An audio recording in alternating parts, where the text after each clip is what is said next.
kami boleh ada sampai hari ini, semua hanya karena kebaikan Tuhan. Oleh karena itu kami memuji dan membesarkan nama Tuhan. Sebentar kami akan mendengarkan firman-Mu, karena kami sadar kami hidup tidak mampu Tuhan berjalan di dunia yang semakin tidak baik ini dengan diri kami sendiri. Oleh karena itu kami membutuhkan kebenaran firman Tuhan untuk dapat lagi menjalani hidup-hidup kami. Sehingga kami akan hidup berkemenangan bersama dengan Tuhan yang memberikan kami kekuatan dan kemampuan untuk melakukan setiap masalah yang kami hadapi bersama dengan Engkau. Terpujilah Engkau, pakailah hamba-Mu yang lemah dan terbatas ini sebagai alat-Mu yang berkenan. Sehingga melalui hamba-Mu ini Tuhan, nama Tuhan ditinggikan dan dimuliakan. Dan jemaat Tuhan diberkati oleh kebenaran firman-Mu.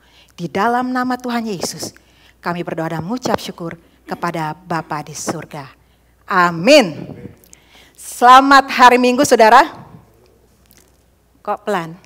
Selamat hari Minggu. Ada sukacita saudara? Amin. Saudara bersukacita karena Tuhan?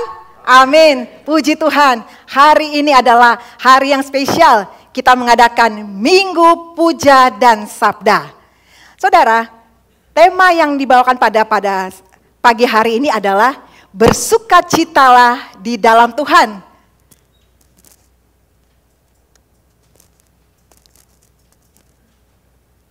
Tema pada hari ini adalah bersukacitalah di dalam Tuhan. Sehingga tidak heran kalau saudara memperhatikan lagu-lagunya tadi sebagian besar adalah tentang sukacita di dalam Tuhan. Dan pada pagi hari ini firman Tuhan yang akan kita dengar saudara diambil dari Filipi 4 ayat yang keempat sampai dengan ayat yang ke-8. Mari kita baca bersama-sama. 1, 2, 3. Bersukacitalah senantiasa dalam Tuhan. Sekali lagi kukatakan, bersukacitalah. Hendaklah kebaikan hatimu diketahui semua orang. Tuhan sudah dekat. Janganlah hendaknya kamu khawatir tentang apapun juga. Tetapi nyatakanlah dalam segala hal keinginanmu kepada Allah dalam doa dan permohonan dengan ucapan syukur. Damai sejahtera Allah yang melampaui segala akal akan memelihara hati dan pikiranmu dalam Kristus Yesus.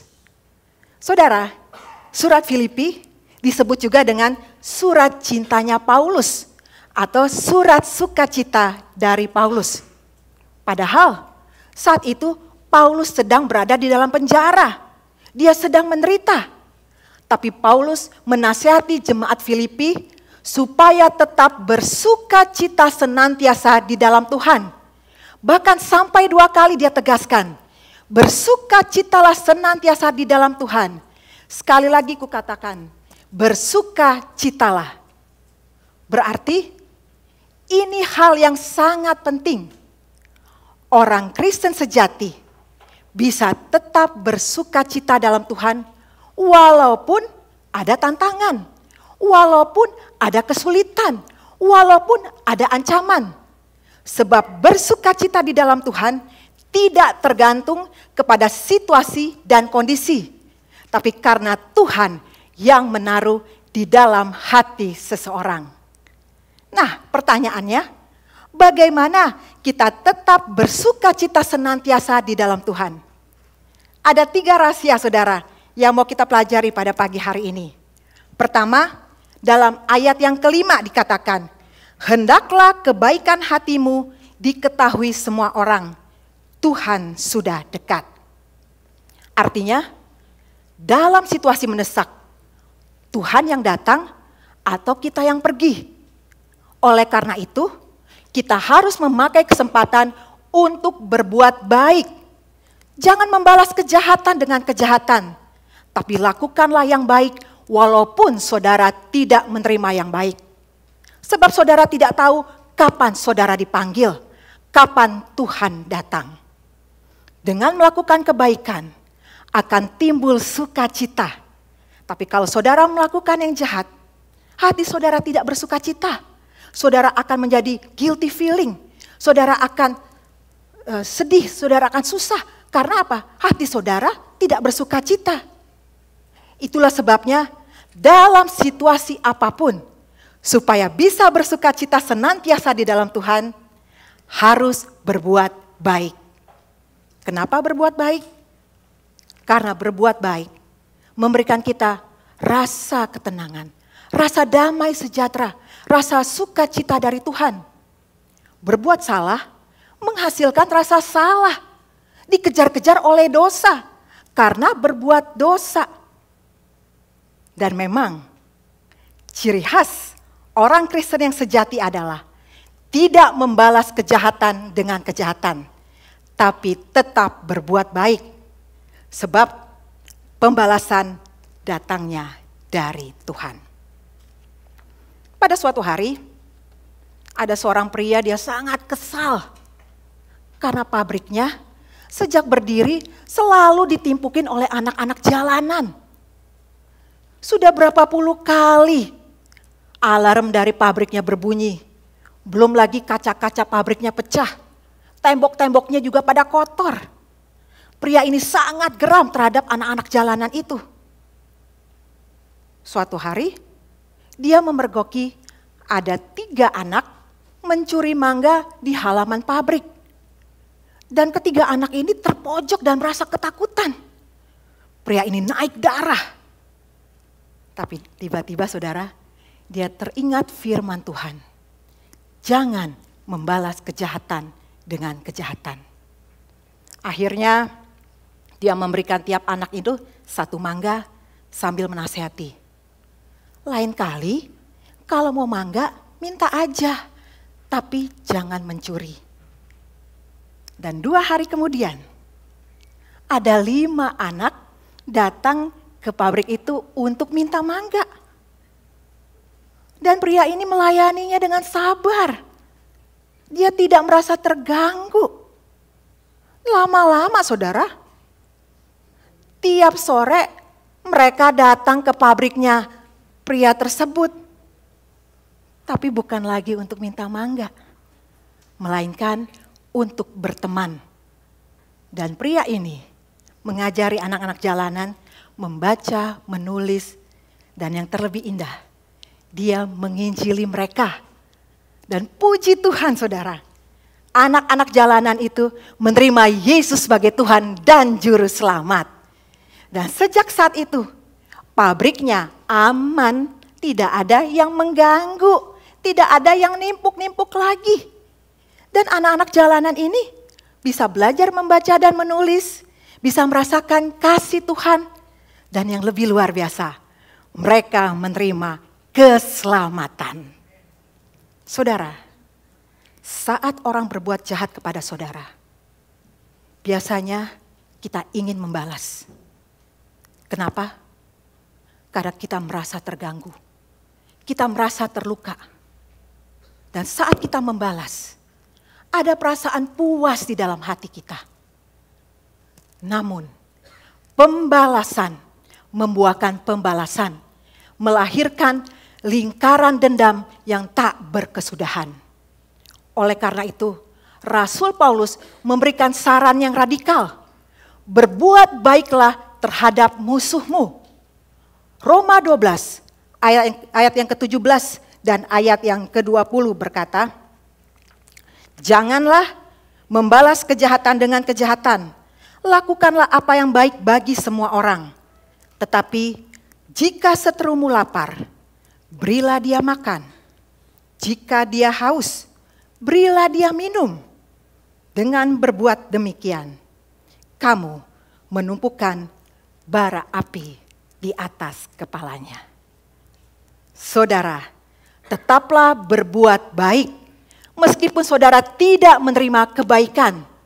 Sebab dengan berbuat baik, saudara akan bersuka cita. Amin. Kita akan mendengarkan pujian dari Bambang dan Foni menyanyikan sebuah lagu, adalah sukacita di hatiku.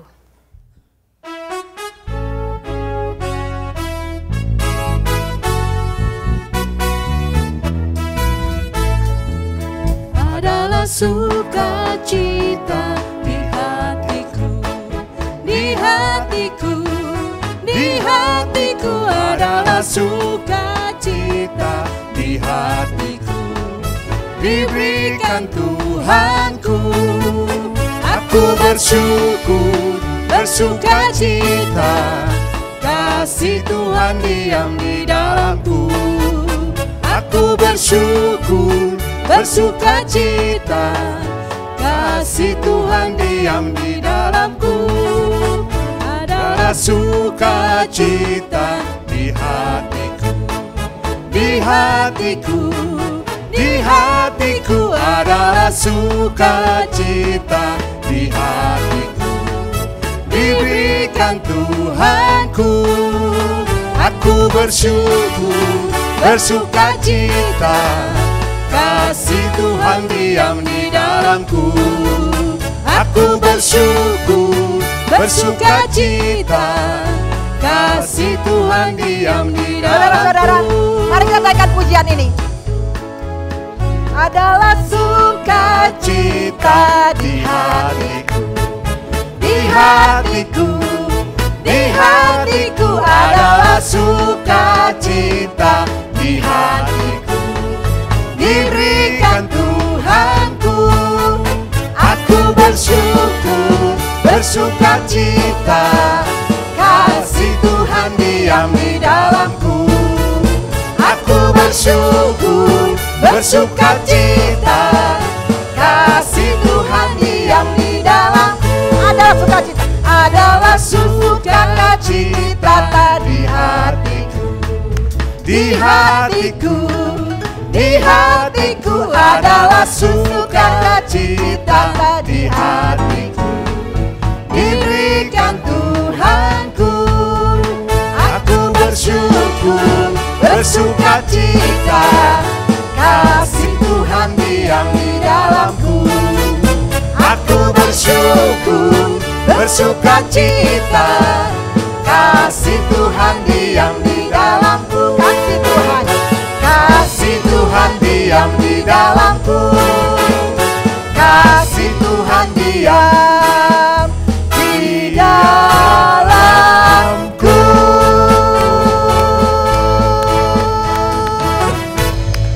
Puji Tuhan. Bersukacita dalam Tuhan di hati kita artinya ada kasih Tuhan yang melimpah sehingga kita dapat berbuat baik. Walaupun nampaknya sulit, ada tantangan, ada cobaan. Tapi kasih Tuhanlah yang memampukan kita untuk dapat berbuat baik. Amin. Yang kedua saudara, apa rahasianya bisa bersukacita senantiasa dalam Tuhan? Ayat yang ke-6 dan ayat yang ke-7 mengatakan, belajar menyerahkan kekhawatiran saudara di dalam doa, permohonan dengan pengucapan syukur. Kenapa? Karena waktu saudara berdoa dengan ucapan syukur, Tuhan akan cabut khawatir saudara, gantikan dengan damai sejahtera yang melampaui akal. Dan itulah yang membuat saudara dapat bersuka cita. Ada seorang gadis, dia baru saja diputusin sama pacarnya. Dia begitu sedih. Sampai-sampai dia tidak memiliki selera makan. Apalagi selera tersenyum pun juga sudah tidak ada di wajahnya. Suatu hari saudara, dia bertemu dengan teman SMA-nya, anak Tuhan. Lalu gadis ini menceritakan masalahnya.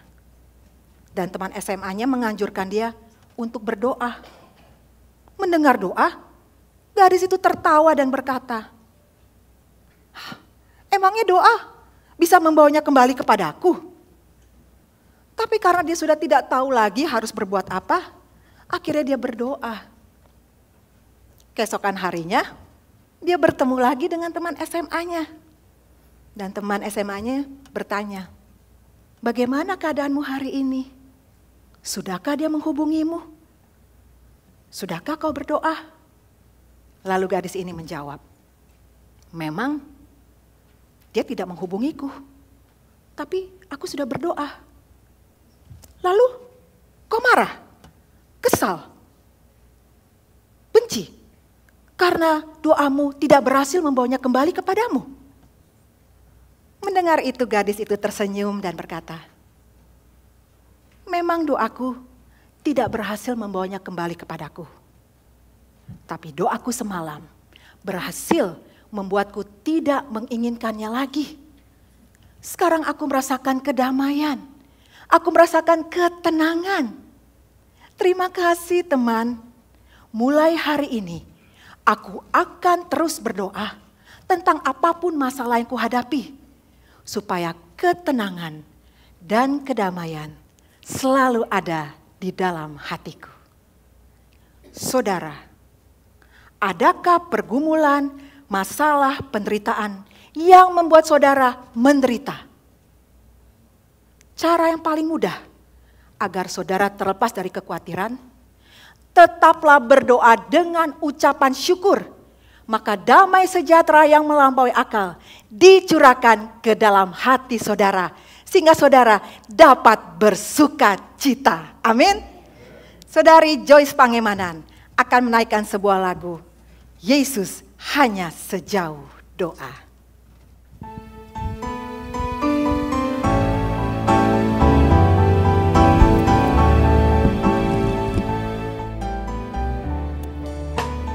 Bila kau rasa gelisah di hatimu, bila kelam kabut tak menentu hidupmu, ingat masih ada seorang penolong bagimu.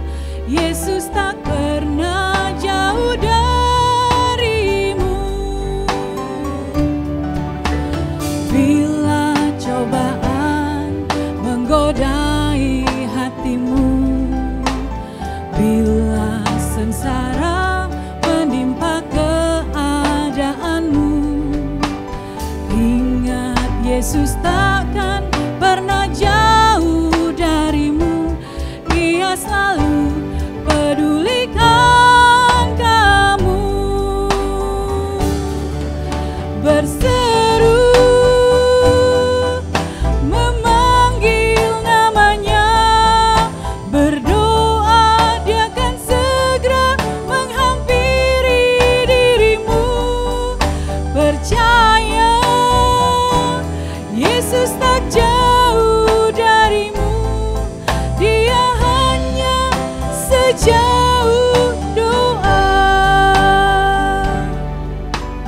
Bila cobaan menggodai hatimu, bila sengsara menimpa keadaanmu, ingat Yesus takkan pernah jauh darimu. Ia selalu pedulikan kamu. Berseru memanggil namanya, berdoa Dia akan segera menghampiri dirimu. Percaya Yesus tak jauh darimu, Dia hanya sejauh doa. Mari saudara kita naikkan pujian ini. Berseru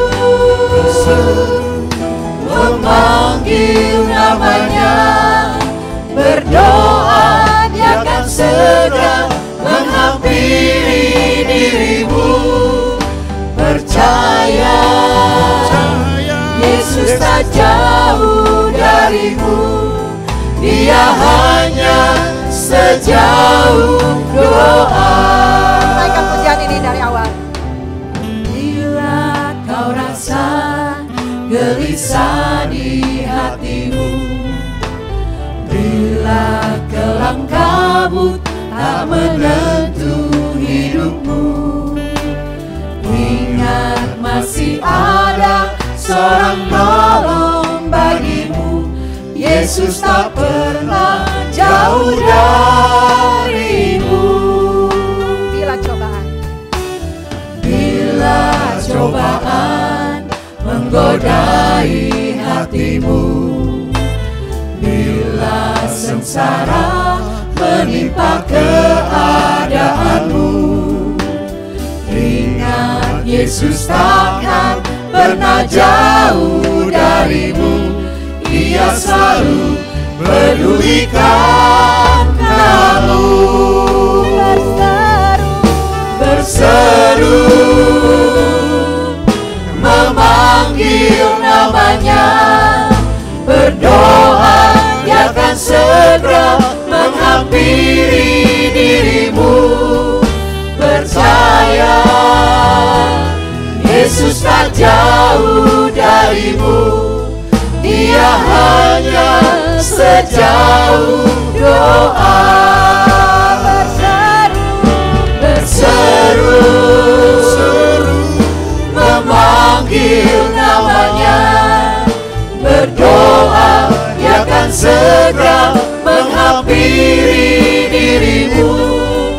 Percaya Yesus tak jauh darimu, Dia hanya sejauh doa.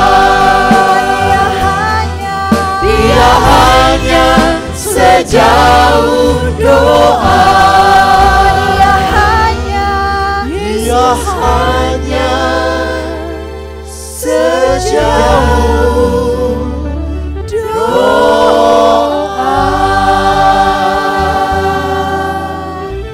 Amin. Saudara, jangan pernah berputus asa. Jangan pernah berpikir Tuhan jauh dari saudara. Dia selalu berada dekat dengan saudara. Masalah dan pergumulan itu bukanlah sebuah alasan yang membuat saudara jauh dari Tuhan. Tapi jadikanlah masalah-masalah yang saudara hadapi sebagai jalan untuk semakin mendekat kepada Tuhan. Mari saudara datang pada Tuhan. Mari bawa setiap pergumulan dan masalah saudara kepada Tuhan. Mari jumpai Tuhan dalam doa-doa saudara. Yang ketiga, rahasia mengapa kita senantiasa dapat memuji Tuhan yaitu di ayat yang ke-8. Kita baca bersama-sama. Jadi akhirnya, saudara-saudara, semua yang benar, semua yang mulia, semua yang adil, semua yang suci, semua yang manis, semua yang sedap didengar, semua yang disebut kebajikan dan patut dipuji, pikirkanlah semuanya itu. Ini artinya apa saudara? Artinya pikiran kita harus berpikiran positif. Saudara, minta agar Tuhan mengubah pikiran saudara. Jangan memikirkan hal-hal yang negatif. Kalau belum terjadi, jangan taruh di pikiran saudara. Tapi kalau sudah terjadi, hadapi bersama dengan Tuhan. Berpikiranlah positif. Jangan curiga terhadap orang lain. Jangan cepat mengambil kesimpulan. Tetaplah berpikiran positif.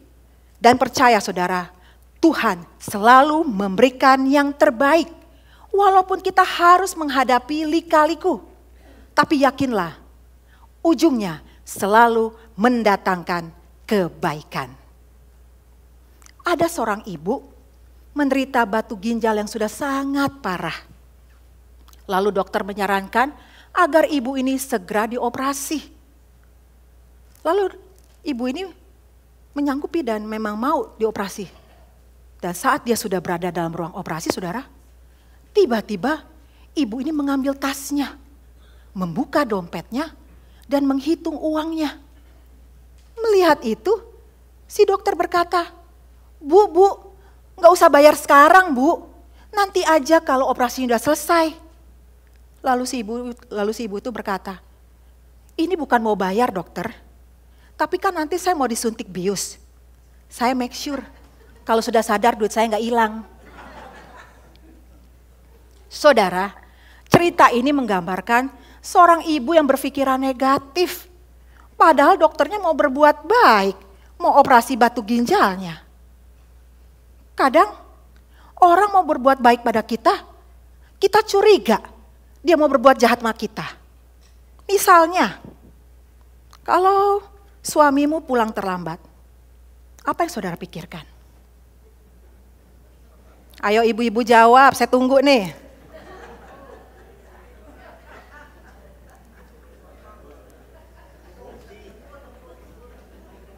kecelakaan, ditangkap polisi, atau ketemu dengan pacar lama. Cenderung manusia berpikiran negatif.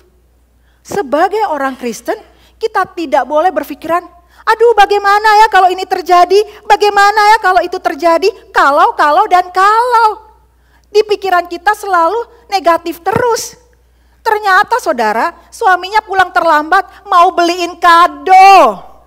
Mau beliin cincin berlian berkarat-karat. Tapi karena saudara istri-istri berpikiran negatif, cincinnya jadi karatan. Saudara, kadang sama Tuhan kita juga berpikiran gitu kan. Padahal kita tahu Tuhan selalu baik. Tapi dalam wujudnya tidak. Kita ada rasa curiga sama Tuhan. Contohnya dalam doa. Kalau Tuhan belum jawab doa saudara, saudara pikirnya apa? Tuhan marah sama gue. Tuhan gak peduli sama saya. Tuhan gak sayang sama saya. Atau mungkin kita berpikir, Tuhan itu ada gak sih? Tuhan sanggup gak sih bantu saya? Atau kalau saudara ke dokter, hasil tes darah saudara belum keluar. Saudara mikirnya apa? Jangan-jangan gue kena cacar monyet nih. Jangan-jangan gue kena kanker, leukemia. Atau hal-hal yang negatif. Atau kalau malam-malam ada yang ketok rumah saudara, saudara mikirnya apa yo? Negatif. Kita mulai berpikiran negatif. Saudara, ketika kita berpikiran negatif, kita akan takut, khawatir, cemas, sehingga kita tidak dapat bersuka cita. Tapi bisa nggak saudara mikirnya? Tuhan saya lebih besar dari apa yang saya hadapi. Dengan memikirkan apa yang baik, apa yang benar, apa yang mulia, apa yang sedap didengar. Semua itu datangnya dari Tuhan. Jadi kita tidak diganggu pikiran-pikiran kita dengan hal-hal yang negatif. Mulai hari ini, fokuskanlah pikiran saudara terhadap hal-hal tersebut. Maka saudara akan dapat bersuka cita. Amin. Ira Hosana akan menaikkan pujian. Semua baik.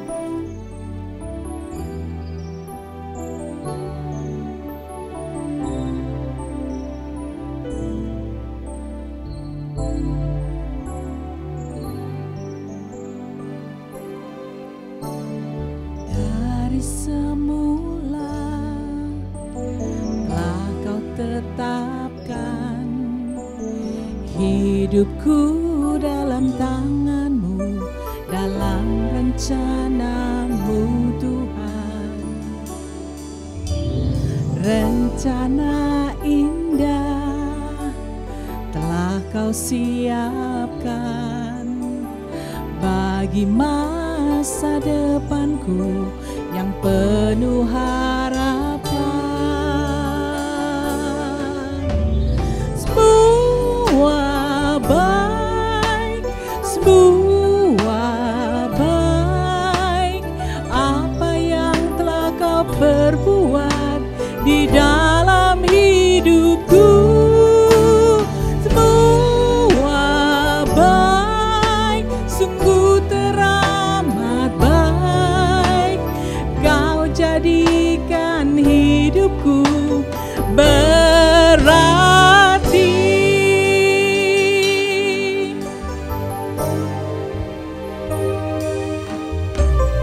Dari semula telah kau tetapkan hidupku dalam tangan-Mu, dalam rencana-Mu Tuhan.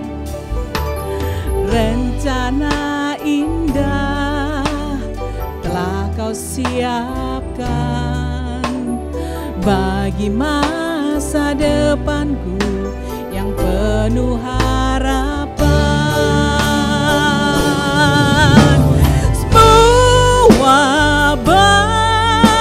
Semua baik apa yang telah kau perbuat di dalam hidupku. Semua baik, sungguh teramat baik.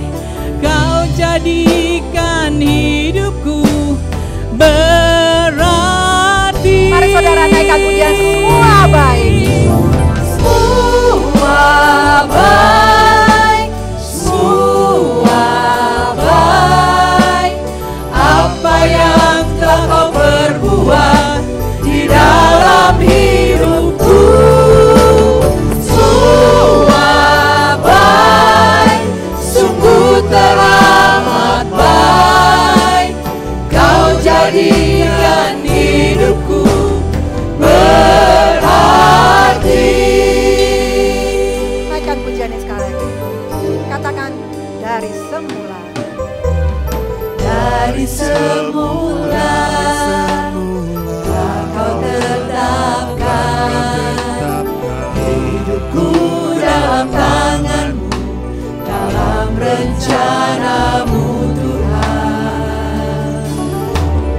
Rencana indah telah kau siapkan bagi masa depanku yang penuh harapan.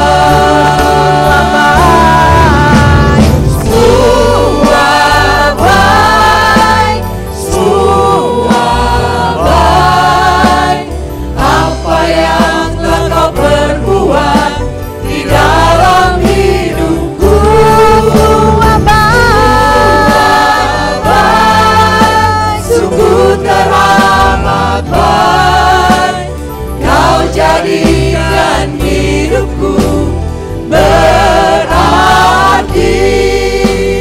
Kau jadikan hidupku berarti.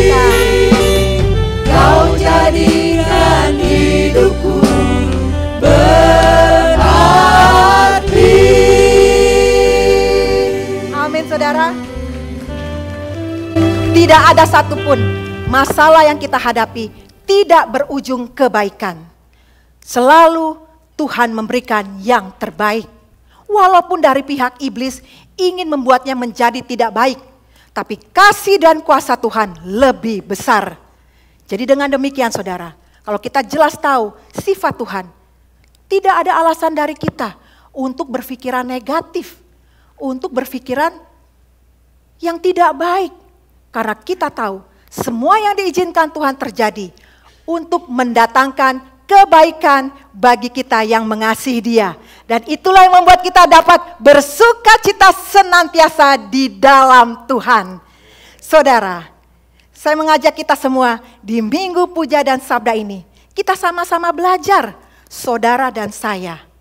Apapun yang terjadi, tetap bersukacita senantiasa di dalam Tuhan.